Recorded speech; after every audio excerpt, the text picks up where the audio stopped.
মানে শেষ পর্যন্ত কি হবে? এইভাবেই কি চলতে থাকবে? তাহলে কি এই যুদ্ধ আর থামার নাম নেবে না? যত দিন যাবে নতুন নতুন ফ্রন্টে আমরা এই আগুন ছড়িয়ে যেতে দেখব। বাব আল মানদেব এই স্ট্রেটটাকে নিয়ে কিন্তু ইয়েমেন এবং সৌদি আরবের নতুন করে যুদ্ধ শুরু হয়েছে, আর এই অনিশ্চয়তায় কপালে ভাঁজ পড়েছে খোদ ডোনাল্ড ট্রাম্পের। শুধু ইয়েমেনে নয়, ইরানেও নাকি হামলা চলেছে। আর এই হামলাগুলো কারা চালাচ্ছে? যেখানে বিশ্বের 5 থেকে 7% অয়েল, ক্রুড অয়েল প্রসেসিং হয়, সেই জায়গায় যদি রাতারাতি ধ্বংস হয়ে যায়, কি হতে পারে বুঝতে পারছেন?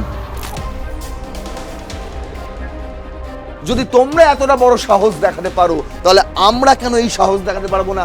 আমাদের তো ক্ষমতা রয়েছে। হুতি গোষ্ঠীর একদম সরাসরি চ্যালেঞ্জ।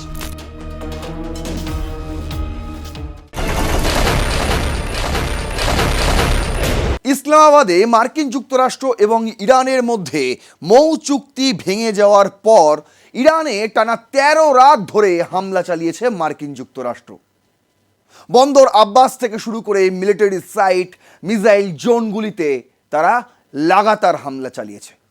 আর এই অপূরণীয় ক্ষতি যখন হচ্ছে ইরানের, ঠিক তখনই ইরানের নতুন সুপ্রিম লিডার মোস্তফা খামেনি তিনিও বার্তা দিয়েছিলেন যে এইবার মার্কিন যুক্তরাষ্ট্রকে বুঝে নেওয়ার জন্য একমাত্র এবং শেষ পথ হলো জিহাদ। আর সেই জিহাদে অংশগ্রহণ করতে গিয়ে ইরান সমর্থিত বিভিন্ন গোষ্ঠী, লেবাননে যেমন হেজবুল্লাহ হামলা চালিয়ে যাচ্ছে, ঠিক ইয়েমেনও এবার সক্রিয় হয়ে উঠেছে হুতি। আর এ কারণেই কিন্তু মধ্যপ্রাচ্যে প্রতিদিন নতুন নতুন জায়গা চেহারা নিচ্ছে রণক্ষেত্রের। কিন্তু এমনটা তো হওয়ার কথা ছিল না। কথা ছিল যুদ্ধবিরতি হবে, কথা ছিল পশ্চিম এশিয়ায় শান্তি ফিরে আসবে, কিন্তু তা তো হলোই না। বরং প্রায় টানা 60 বছর ধরে চলা সৌদি আরব এবং ইয়েমেনের হুতি গোষ্ঠীর সঙ্গে যে যুদ্ধ 2022 সালে যার যুদ্ধবিরতি হয়েছিল, মাত্র 4 বছর যুদ্ধবিরতির পর সেই যুদ্ধ আবার নতুন করে শুরু হয়ে গিয়েছে। তাহলে কি এই যুদ্ধ আর থামার নাম নেবে না? যত দিন যাবে নতুন নতুন ফ্রন্টে আমরা এই আগুন ছড়িয়ে যেতে দেখব। তাহলে কোন দিকে এগোচ্ছে বিশ্ব, সেটাই আজকে আপনাদের সামনে তুলে ধরবো। শুরু করছি রণক্ষেত্র। আপনাদের সঙ্গে রয়েছে আমি নারায়ণ। আজ আমাদের হেডলাইন যে নিউ মিডল ইস্ট ফ্রন্ট। মধ্যপ্রাচ্যে প্রায় প্রতিটি জায়গায় আলাদা আলাদা করে রণক্ষেত্রের চেহারা নিচ্ছে, যুদ্ধক্ষেত্রের চেহারা নিচ্ছে। গালফের কোনো দেশ এদিকে যাচ্ছে তো কোনো দেশ ওই দিকে। তাহলে কি এই যুদ্ধ কতদিন চলবে? এই যুদ্ধ মানে যেটা শুরু হয়েছিল ইসরায়েল মার্কিন যুক্তরাষ্ট্রের সঙ্গে ইরানের, সেই যুদ্ধ কি এবার সত্যি সত্যি বিশ্বযুদ্ধের রূপ নিতে চলেছে?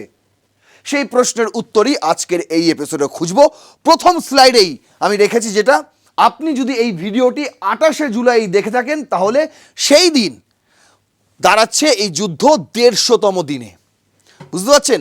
150 days of the US-Israel war against Iran. Washington holding friendly talks with Iran. Iran says Trump. Netanyahu arrives in Washington. একসঙ্গে অনেকগুলো ঘটনা এই 150তম দিনে ঘটছে এবং ঘটে গিয়েছে। কিরকম? প্রথমত, ট্রাম্প বলছে যে আমরা ইরানের সঙ্গে বন্ধুত্বপূর্ণ আলোচনা চালিয়ে যাচ্ছি। ইরান বলছে যে আমরা কিন্তু থেমে নেই। ট্রাম্পের তার জবাব দিচ্ছে। অন্যদিকে নেতানিয়াহু ওয়াশিংটনে ট্রাম্পের সঙ্গে বৈঠক করেছেন। দেখুন কি বলছে, যুদ্ধের 150তম দিনে প্রবেশ করেছে ইউএস ইসরায়েল বনাম ইরান যুদ্ধ। আর এই 150তম দিনে মার্কিন যুক্তরাষ্ট্রের সঙ্গে ইরানের কিন্তু সরাসরি সংঘাত আর হয়নি, কিন্তু সংঘাত জারি রয়েছে মধ্যপ্রাচ্যে। কার সঙ্গে কার সেটাই আপনাদের জানাবো। বলছে ট্রাম্প বলেছেন যুক্তরাষ্ট্রে তেহরানের সঙ্গে ভেরি ফ্রেন্ডলি টকস চালাচ্ছে। যুক্তরাষ্ট্র এবং তেহরান নাকি খুব বন্ধুত্বপূর্ণ সংলাপ হচ্ছে। কোথায় হচ্ছে? পাকিস্তান না ওমানে? অন্যদিকে তো পাকিস্তান ওমান তারাই তো নিজেদের মধ্যে কি করবে না করবে, কিভাবে আবার নতুন করে যুদ্ধবিরতি একটা খসড়া তৈরি করবে, সেই সব নিয়ে তারা আলোচনায় ব্যস্ত। আর সেখানে দাঁড়িয়ে ডোনাল্ড ট্রাম্প এই বক্তব্য রাখছেন। বলছেন ট্রাম্প দীর্ঘায়িত আলোচনায় অনিচ্ছুক বলে ইঙ্গিতও দিয়েছেন। বেশিক্ষণ আলোচনা করা যাবে না, তিনি অধৈর্য, একটুতেই তিনি ধৈর্য হারিয়ে ফেলেন এবং আবার নতুন করে হয়তো স্ট্রাইক শুরু করে দেবেন। আবার টানা 13 দিন কি 13 রাত ধরে চলবে এই হামলা। আবার ক্ষতি হবে ইরানের। ইরান আবার তার পাল্টা দেবে সৌদি আরব, জর্ডান, বাহরিন, কুয়েতে। কি হবে, মানে শেষ পর্যন্ত কি হবে? এইভাবেই কি চলতে থাকবে? এইভাবেই কি চলতে থাকবে? ইরান দাবি করেছে যুক্তরাষ্ট্র যুদ্ধ থেকে বের হওয়ার পথ খুঁজে পাচ্ছে না। ঠিক আছে, তা ইরানের খুঁজে দেওয়া উচিত। এই যুদ্ধ শেষ করার কাউকে না কাউকে তো দায়িত্ব নিতে হবে। সেই দায়িত্বটা কে নেবে? কে নেবে? ইসরায়েলের প্রধানমন্ত্রী বেঞ্জামিন নেতানিয়াহু, যিনি হচ্ছে সবচেয়ে বড় ওয়ার ভিলেন বলে দাগিয়ে দেওয়া হচ্ছে বিভিন্ন আন্তর্জাতিক সংবাদ মাধ্যমগুলি, সংশ্লিষ্ট বিশ্লেষকগুলি, তাকেই কিন্তু তার দিকেই অভিযোগের আঙুল তুলছেন যে তার জন্যই আজকে এই এত বড় অনিশ্চয়তার মধ্যে দাঁড়িয়ে রয়েছে গোটা বিশ্ব। বলছে ট্রাম্পের সাথে আলোচনার জন্য যুক্তরাষ্ট্রে তিনি পৌঁছে গিয়েছেন। সৌদি আরব ইরান সমর্থিত গ্রুপের ড্রোন হামলার নিন্দা করেছে। আর অন্যদিকে সৌদি আরবে ইয়েমেন থেকে হুতি গোষ্ঠীরা ড্রোন হামলা চালাচ্ছে। ইরাক থেকেও হামলা চলেছে। সৌদির একটি অয়েল ফিল্ড, একটি কি মশাই, দুটি অয়েল ফিল্ড প্রায় ধ্বংসের পথে, রিফাইনারি সেন্টার। বলছে যা ইরাক থেকে রিয়াদ ও পূর্বাঞ্চলীয় তেল স্থাপনায় লক্ষ্য করা হয়েছে।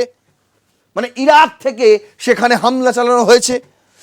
আর এটাই রাষ্ট্রসংঘের high commissioner for human rights Volker Turk লেবাননে ইসরায়েলে আন্তর্জাতিক আইন লঙ্ঘনের ঘটনায় নথিভুক্ত করেছেন, যার কিছু যুদ্ধবারত হতে পারে। আর এইখানে কিন্তু ইসরায়েলকে ভিলেন হিসেবে দেখা হচ্ছে, বিশেষ করে রাষ্ট্রসংঘের নতুন প্রতিবেদনে। সস্ত্রীক নেতানিয়াহু ওয়াশিংটনে পা রাখার সঙ্গে সঙ্গেই তিনি একটি ভিডিও বার্তা দিয়েছেন এবং তার প্রেক্ষিতে ডোনাল্ড ট্রাম্প তিনিও একটি ভিডিও বার্তা দিয়েছেন, যেটা কিন্তু আপনাদের সামনে এটা আমি তুলে ধরলাম। বলছে আমরা আলোচনা করব, খুব ভালো আলোচনা হবে। আগামী দিনে আমরা লেবানন নিয়ে হামলা আলোচনা করব, ইরান মার্কিন যুক্তরাষ্ট্রের যুদ্ধ নিয়ে আলোচনা করব, অন্যদিকে ইউক্রেনের যুদ্ধ নিয়েও আলোচনা করব, প্যালেস্তাইন নিয়েও আলোচনা করব।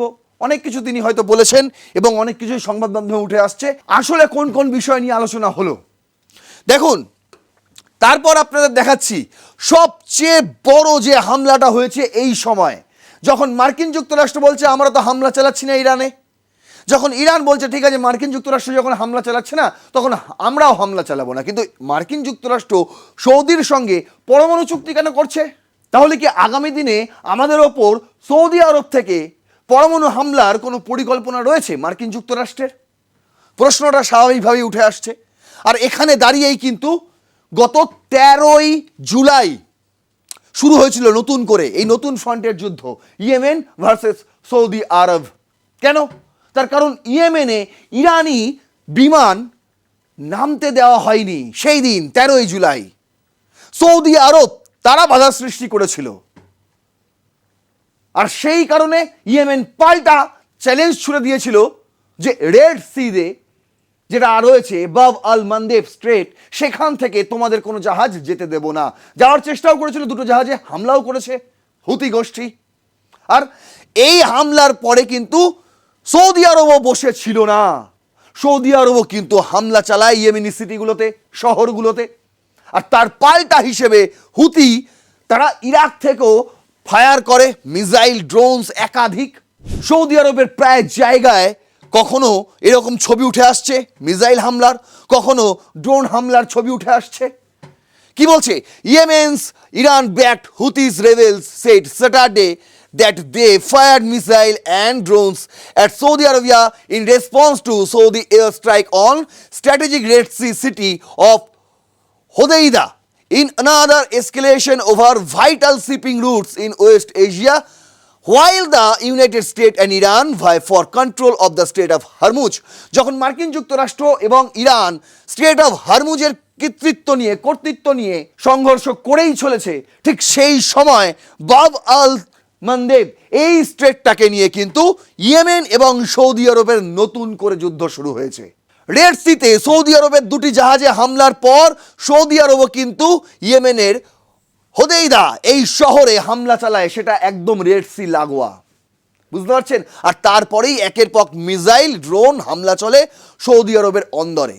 শুধু এখানেই শেষ নয়, এরপর দেখুন, এরপর সবচেয়ে বড় তেল প্রসেসিং ফ্যাসিলিটিতে হামলা চালায় কে?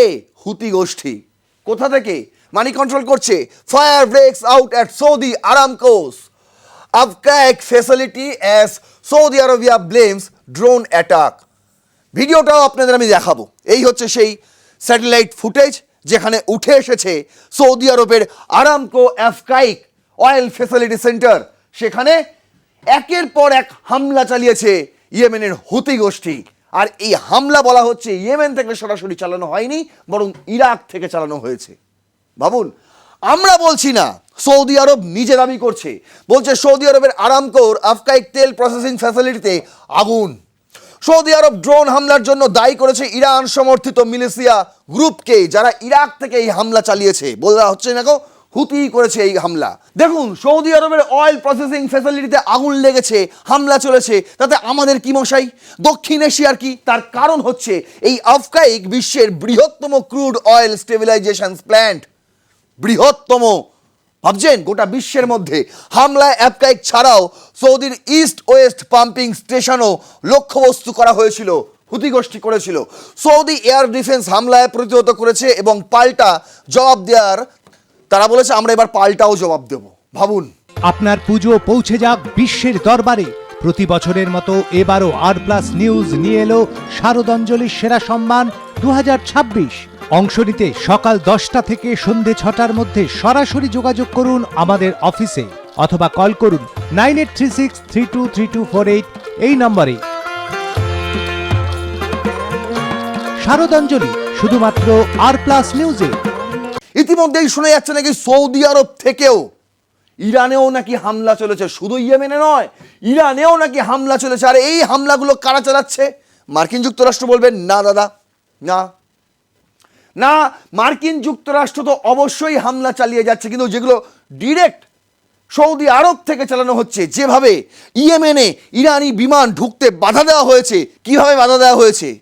কাদের অস্ত্র শস্ত্র ব্যবহার করা হয়েছে? কাদের ফাইটার জেট ব্যবহার করা হয়েছে জানেন কিছু? পাকিস্তানের সঙ্গে সৌদির কি সব প্যাক্ট আছে না, ডিফেন্স প্যাক্ট। এই তো করলো কয়েক মাস আগে, হয়তো গত বছরে। সেই ডিফেন্স প্যাক্টের আওতায় সৌদিকে নিরাপত্তা দেওয়ার দায়িত্ব হচ্ছে পাকিস্তানের, আর তার বদলে মোটা টাকা তারা সৌদি আরবের থেকে তুলে নিয়ে চলে যায়।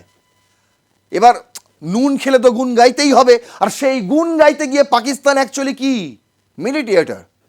পাকিস্তান অ্যাকচুয়ালি কি?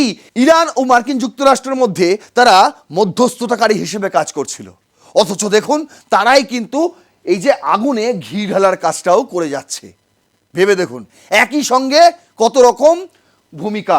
বলছে নাসার ফায়ার ইনফরমেশন স্যাটেলাইট ইমেজারিতে ফার্মস সাইটে ব্যাপক আগুনের তৎপরতা শনাক্ত হয়েছে।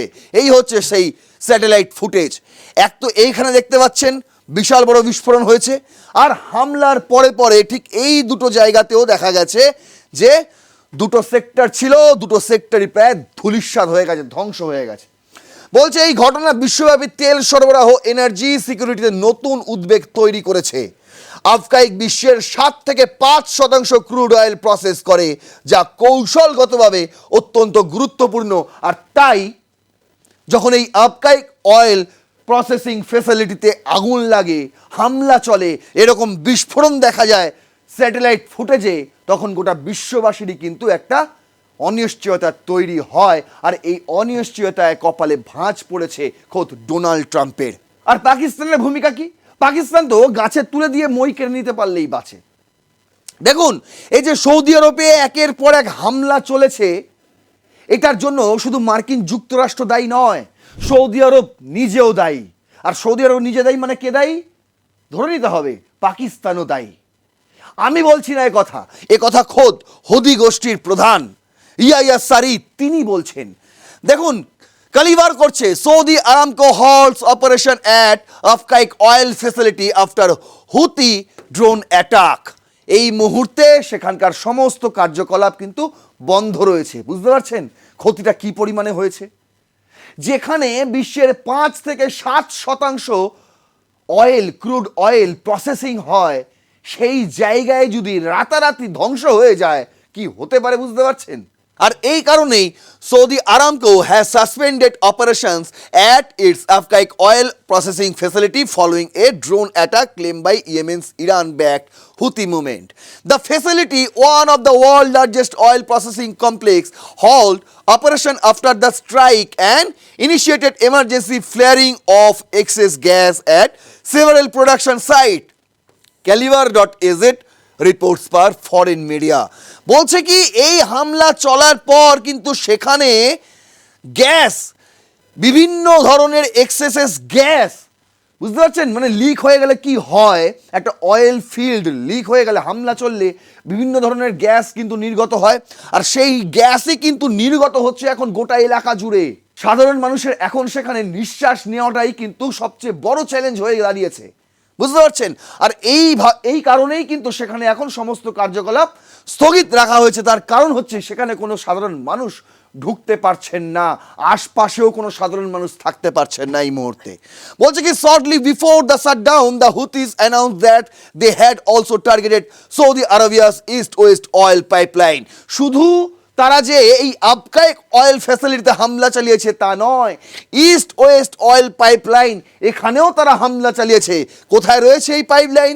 বলছে the pipeline transport crude oil from oil fields in eastern Saudi Arabia to the Red Sea port of Yanbu, providing a key export route that bypass the Strait of Hormuz.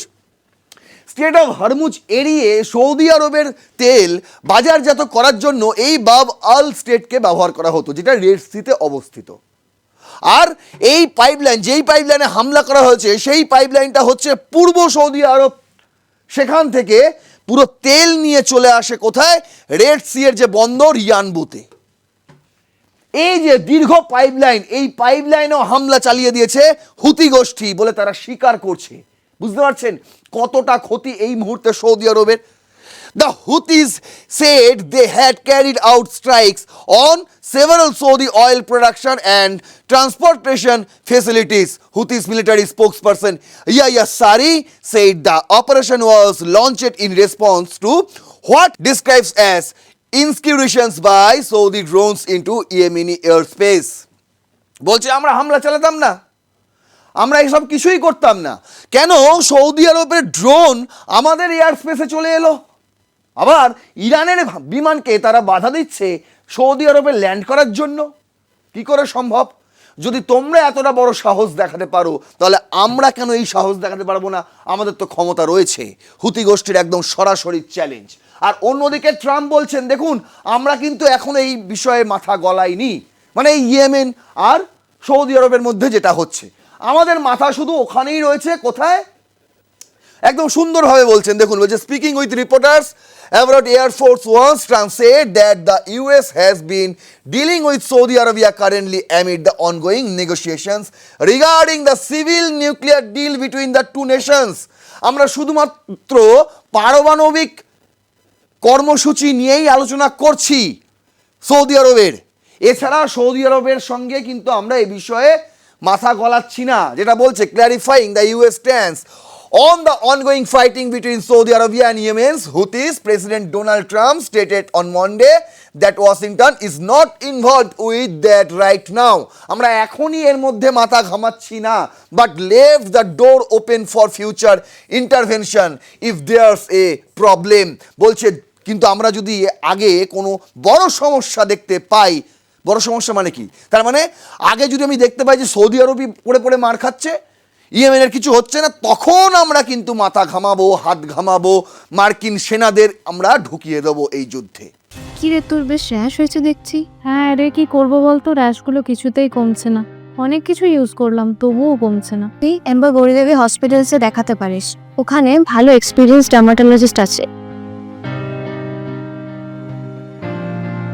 Gauri Devi hospital, Rajbandh, Durgapur.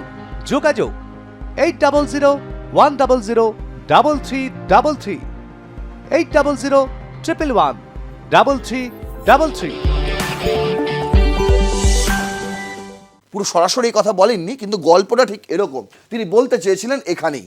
তিনি তাই বলছেন আমরা শুধুমাত্র এখন দুই দেশ শুধুমাত্র civil nuclear deal নিয়ে কথাবার্তা হচ্ছে, আলোচনা হচ্ছে, এছাড়া আমরা কোনো কথা বলছি না। But we know if there's a problem, he remarked, বলছে কিন্তু আমরাও করতেও পারি, কখন, যখন বড়সড় কোনো সমস্যা দেখা দেবে। কিন্তু when asked whether he has gotten any indication that Saudi Arabia will sign on the Abraham Accords as conditions by him, Trump said, "We have not talked about that." কিন্তু যখন তাকে জিজ্ঞাসা করা হলো সৌদি আরব কি আব্রাহামস অ্যাকর্ডসে আসবে, মানে সেই অ্যাকর্ডস, যেই অ্যাকর্ডসের নাম লেখালেই এক ধরনের মেনে নিতে হয় যে আপনি ইসরায়েলকে মান্যতা দিয়ে দিলেন, সেই অ্যাকর্ডসে কি সৌদি আরব আসবে, তখন ডোনাল্ড ট্রাম্প বলছে আমরা তো এই বিষয়ে কথা বলিনি, আমরা শুধু পারমাণবিক চুক্তি নিয়েই আমরা আলোচনা করছি, এছাড়া সৌদি আরবের সঙ্গে আমাদের আর কোনো কথা নেই। এটা হচ্ছে ডোনাল্ড ট্রাম্পের বক্তব্য। আর অন্যদিকে মার্কিন যুক্তরাষ্ট্রের ওপর আস্থা হারাচ্ছে, এক যেমন সৌদি আরব হারিয়েছে, আবার অন্যদিকে কুয়েতও হারাচ্ছে। হ্যাঁ ঠিক আছে, মার্কিন যুক্তরাষ্ট্রের ওপর আস্থা হারাচ্ছে, কিন্তু তারা ভরসা কাকে করছে? ঠিক যেমন সৌদি আরব করেছে পাকিস্তানকে, ঠিক সেরকম কুয়েতও এবার ভরসা করছে সেই পাকিস্তানকে, যে পাকিস্তান দ্বৈত ভূমিকায় একবার যুদ্ধ লাগাচ্ছে, আবার গোটা বিশ্ববাসীকে দেখাচ্ছে দেখুন আমি তো মধ্যস্থতাকারী হিসেবে ভূমিকা পালন করছি। দেখুন আব্রাহাম অ্যাকর্ডসে সৌদি আরব আসবে হ্যাঁ কি না সেটা এখনো স্পষ্ট নয়, তবে কুয়েত যে পাকিস্তান এবং সৌদি আরবের সঙ্গে ন্যাটো ডিলে যাচ্ছে সেটা কিন্তু এক ধরনের স্পষ্ট হয়ে গিয়েছে। ইন্ডিয়া টুডে করছে better rated by Iran, Kuwait looks to join Pakistan NATO like deal with Saudi Arabia. ঠিক যেমনটা সৌদি আরবের সঙ্গে পাকিস্তান করেছিল ওই ডিফেন্স প্যাক্ট, এবার কুয়েতও সেই পুকুরেই ঝাঁপাতে যাচ্ছে। ভাবুন সৌদি আরবের আজকে কি অবস্থা, একবার ভেবে দিন, তারপর কুয়েতের কি অবস্থা হতে চলেছে সেটাও একবার ভেবে নেবেন। তার আগে আপনাদের বুঝিয়ে দিই যে এই আর্টিকেলটা কি রয়েছে। অ্যাকচুয়ালি বলছে ইরান যুদ্ধে, আগে এটা দেখাই, বলছে এই year after Islamabad and Riyadh sign a NATO like mutual defence pact, Kuwait is exploring a similar arrangement with Pakistan. এক বছর আগে ইসলামাবাদ আর রিয়াদ যে NATO like mutual defence pact sign করেছিল, ঠিক ওই একই পথে এবার হাঁটতে চলেছে কুয়েতও। But fears of being dragged into the US-Iran war could not limit Pakistan willingness to extend its security commitments in the Middle East. যাদেরকে নিরাপত্তা সিকিউর করার কথা ছিল, নিশ্চিত করার কথা ছিল, সেই পাকিস্তান নিরাপত্তা নিশ্চিত করছে না আরো যুদ্ধটাকে বাড়িয়ে দিচ্ছে, আপনি ধরতেই পারবেন না। একদিকে বলছে আমরা মধ্যস্থতাকারী, আবার অন্যদিকে সৌদিকে গিয়ে বলছে তোমার উপর কেউ হামলা করেছে, বলছে হ্যাঁ করেছে তো, ইরান করেছে, ইয়েমেন করতে যাচ্ছে, আচ্ছা ঠিক আছে তাদের উপর আমরা হামলা করে দেবো। কীভাবে? আরে আমাদের সরঞ্জাম ব্যবহার করে 8,000 ট্রুপস বসিয়ে দিয়েছে সৌদি আরবে পাকিস্তান, জানেন না, এই ডিফেন্স প্যাক্টের আওতায়। তাহলে কি তারা কি আদেও এই যুদ্ধ থামানোর জন্য মরিয়া? আমার তো মনে হয় না। বলছে ইরান যুদ্ধে ব্যাপক ক্ষতিগ্রস্ত কুয়েত এবার পাকিস্তানের সাথে সৌদি স্টাইলের ন্যাটো লাইক মিউচুয়াল ডিফেন্স প্যাক্টে যোগ দেওয়ার চেষ্টা করছে। সৌদি আরবের সাথে পাকিস্তানের গত বছর স্বাক্ষরিত মিউচুয়াল ডিফেন্স চুক্তির অনুরূপ ব্যবস্থা চায় কুয়েত। বলছে আমরাও এরকম করব, তোমরা আমাদের থেকে যত ইচ্ছা টাকা নিয়ে যাও, কোনো যায় আসে না, আমাদের তো ইরান প্রতিদিন মারছে, মনে নেই কুয়েতে একের পর এক হামলা করেছে, সব শেষ করে দিয়েছে কুয়েতে প্রায়। মার্কিন বেস ক্যাম্প তো সেখানে নেই বললেই চলে, সমস্ত মার্কিন সেনারা কুয়েত ছেড়ে পালিয়ে যাচ্ছে, সেই ছবিও ইতিমধ্যে সোশ্যাল মিডিয়া ভাইরাল। আর এমন সময় দাঁড়িয়ে কুয়েত বলছে মার্কিন যুক্তরাষ্ট্র তো আমার কিছু করতে পারলো না, পাকিস্তান বাবা পাকিস্তান, তুমি যদি আমাদের কিছু করতে পারো তাহলে তোমরা কিছু সেনাবল দাও, আমাদের কিছু এয়ারক্রাফট দাও, আমাদের মোতায়েন করে রাখো আমাদের এখানে, তার বদলে আমি তোমাদের কিছু টাকা পয়সা দিয়ে দিচ্ছি, সৌদি আরবের মতন, বুঝতে পারছেন? আর সুযোগের সদ্ব্যবহার করতে আসিম মুনিরের থেকে আর কে ভালো জানেন এই বিষয়টা, তাই না? বলছে কুয়েত ইতিমধ্যেই 2023 সালের ডিফেন্স কোঅপারেশন চুক্তি র্যাটিফাই করেছে, যা ট্রেনিং, ইন্টেলিজেন্স শেয়ারিং, লজিস্টিক ইত্যাদি কভার করে। কুয়েত ইরানের প্রায় 14,000 তারও বেশি ড্রোন ও মিসাইল হামলার শিকার হয়েছে, যা ইউএস ঘাঁটি ও অবকাঠামোকে ক্ষতিগ্রস্ত করেছে। 8,000 সৈন্য JF-70 fighter jet air defence system মোতায়েন করেছে এবং সৌদিকে নিউক্লিয়ারের আওতায় রেখেছে। ভাবুন, ওদিকে মার্কিন যুক্তরাষ্ট্র বলছে আমরা তাকে নিউক্লিয়ার শক্তিধর দেশ বানাবো। কুয়েত পাকিস্তানের কাছ থেকে সৈন্য, ফাইটার জেট, ড্রোন ও এয়ার ডিফেন্স চায় এবং বিনিময়ে এনার্জি ইনভেস্টমেন্ট ও ফুয়েল স্টোরেজ অফার করতে পারে। পাকিস্তান ইউএস ইরান যুদ্ধে ছড়িয়ে পড়ার আশঙ্কায় নতুন কমব্যাট ট্রুপস ডেপ্লয়মেন্টে কিন্তু অনিচ্ছুক। বলছে কুয়েত চাইছে, কুয়েত বলছে আমাদের এগুলো দাও, তার বদলে আমি তোমাকে এনার্জি ইনভেস্টমেন্ট ও ফুয়েল স্টোরেজ অফার দিচ্ছে আর কি, সেগুলো আমি তোমাকে দেবো। কিন্তু পাকিস্তান বলছে এ তো মহা মুশকিল মশাই, এক তো সৌদি আরবের সঙ্গে ডিল করে আমরা ফেসে গেছি, বিশ্ববাসীর কাছে আমরা ঠিকঠাক বার্তা দিতে পারছি না, সবাই আমাকে এই ভিলেন বলছে। আবার যদি কুয়েতও এরকম আমাদের সঙ্গে ডিল চায় তাহলে আমরা কোথায় যাই? কিন্তু এটা প্রকাশ্যে বলছে আসিম মুনির, প্রকাশ্যে বলছে, গোপনে কিন্তু ঠিক চুক্তি হচ্ছে। আর যদি চুক্তি না হতো তাহলে আন্তর্জাতিক মিডিয়াগুলো এই খবর ছাড়তো না। বলছে পাকিস্তান, তুরস্ক, কাতার, বাহরিন সহ অন্যান্য দেশের সাথেও অনুরূপ চুক্তি বিবেচনা করছে। ইউএস ইরানের হামলা থেকে মিত্রদের রক্ষায় ব্যর্থ হওয়ায় গালফ দেশগুলো এবার পাকিস্তানের দিকে ঝুঁকছে। ভাবুন, মার্কিন যুক্তরাষ্ট্রও ব্যর্থ, তারা এবার ঝুঁকছে পাকিস্তানের দিকে। মানে কতটা মজাদার না বিষয়টা। আচ্ছা, তারপর উচ্চ উত্তেজনার কারণে পূর্ণ ন্যাটো স্টাইল প্যাক্ট এখনো আলোচনার পর্যায়ে রয়েছে। আশা করি খুব তাড়াতাড়ি হয়ে যাবে। ডোনাল্ড ট্রাম্প বসে বসে কি আর করবে, ওই চিন্তাই করে যাবে, বুড়ো আঙুলটা মুখে দিয়ে। আর সৌদি আরবের যুবরাজ তাকে একদিন গালাগালি করেছিলেন, গালিগালাজ করেছিলেন এই ডোনাল্ড ট্রাম্প। আর আজকে সেই সৌদি আরবকে পরমাণু শক্তিধর দেশ বানানোর জন্য মার্কিন যুক্তরাষ্ট্র উঠে পড়ে লেগেছে। বুঝতে পারছেন যুদ্ধটা শুরু হয়েছিল ঠিক কোন জায়গায়, আর আজ প্রায় 150 দিন পর কোথায় এসে ঠেকলো। আশা করি বোঝাতে পারলাম। যদি মনে হয় এই ভিডিওটা ইনফরমেটিভ তাহলে অবশ্যই শেয়ার করবেন। আপনার মূল্যবান বক্তব্য অবশ্যই কমেন্ট বক্সে লিখবেন, লাইক করবেন, ভিডিওটি সাবস্ক্রাইব করবেন। আর প্লাস নিউজ 24/7 দেখতে থাকুন রণক্ষেত্র। জয় হিন্দ, বন্দে মাতরম।